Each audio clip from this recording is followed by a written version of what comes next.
Ei näe yhtään kissaa, vaikka niitä oli täällä äsken kuinka paljon. Mutta on tuttu ilmiö meille kaikille. Kissan silmät loistaa pimeässä, kun niihin osuu joku valo. Mutta mistä se johtuu?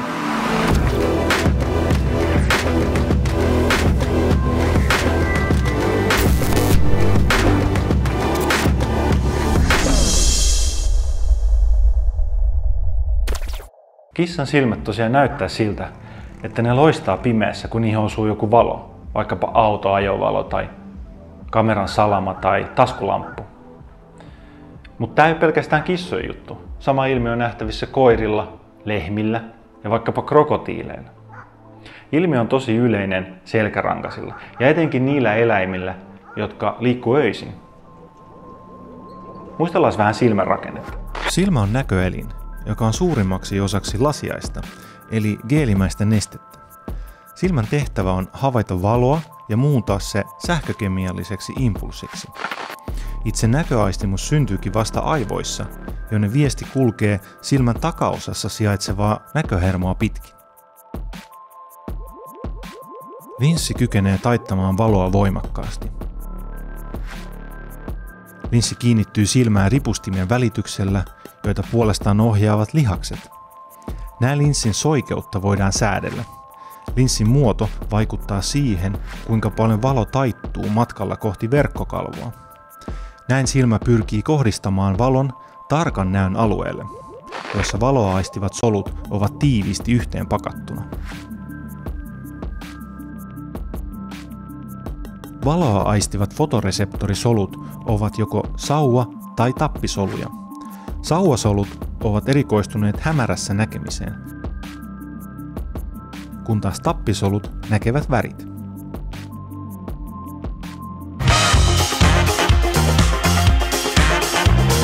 Mustuaiseksi sanotaan oikeastaan sitä osaa linssistä, joka näkyy värikalvon alta. Erilaisia värikalvoja on niin paljon kuin on ihmisiäkin, mutta yleisesti värikalvon väri vaihtelee ruskeasta harmaaseen.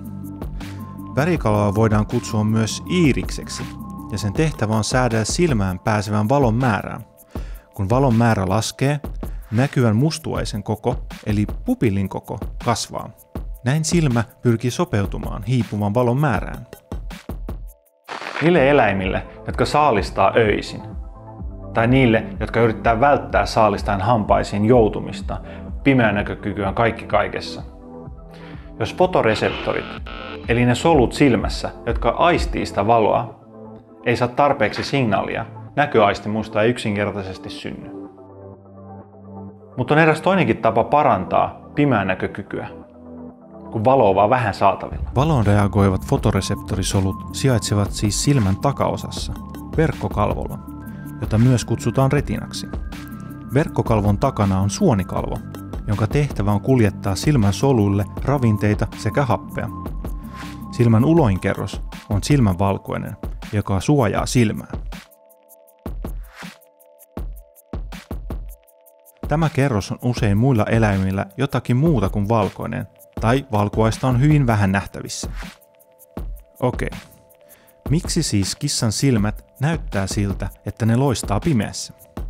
Selitys löytyy verkkokalvon sekä suonikalvon välissä sijaitsevasta rakenteesta nimeltään tapetum lucidum. Sana on latinaa ja vapaasti suomennettuna tarkoittaa kirkasta kuvakudosta.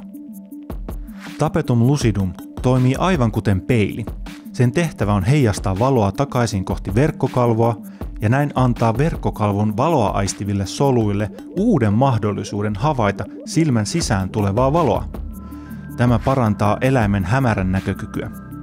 Samalla osa heijastuneesta valosta kuitenkin karkaa takaisin ulos pupillin kautta ja saa silmän näyttämään siltä, että se loistaisi pimeässä.